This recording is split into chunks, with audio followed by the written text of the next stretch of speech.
भारत ने संयुक्त राष्ट्र महासभा में वीटो पावर को लेकर बेहद सख्त रुख अपनाया है। भारत ने कहा है कि ये सिर्फ 5 देशों के पास है। ये संप्रभु समानता की अवधारणा के लिए ठीक नहीं है। इसे खत्म किया जाए या बाकी देशों को भी ये पावर मिले। भारत ने संयुक्त राष्ट्र सुरक्षा परिषद यूएनएससी की स्थायी सदस्यता और वेटो पावर को लेकर बड़ा बयान दिया है। भारत का कहना है कि यूएन सिक्योरिटी काउंसिल में वीटो का उपयोग राजनीतिक हितों से प्रेरित होता है, न कि नैतिक जिम्मेदारियों से। यूएन जनरल असेंबली की बैठक में यूएन में भारत के परमानेंट मिशन के काउंसलर प्रतीक माथुर ने ये बयान दिया। उन्होंने कहा कि सिर्फ 5 देशों को वीटो पावर मिली हुई है। ये देशों की संप्रभु समानता की अवधारणा के खिलाफ है। पिछले साल यूएन के 193 देशों ने वीटो इनिशिएटिव को पारित किया था। अब वीटो के उपयोग पर बैठक हुई।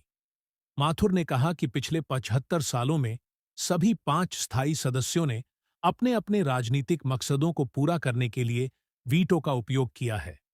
सिक्योरिटी काउंसिल में 15 सदस्य हैं और सिर्फ 5 देशों को वीटो पावर है।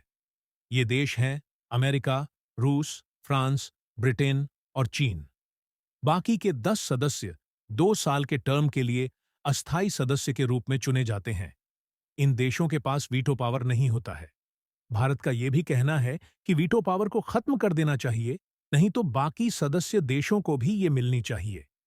यहां ये समझने की जरूरत है कि आखिर वीटो पावर है क्या।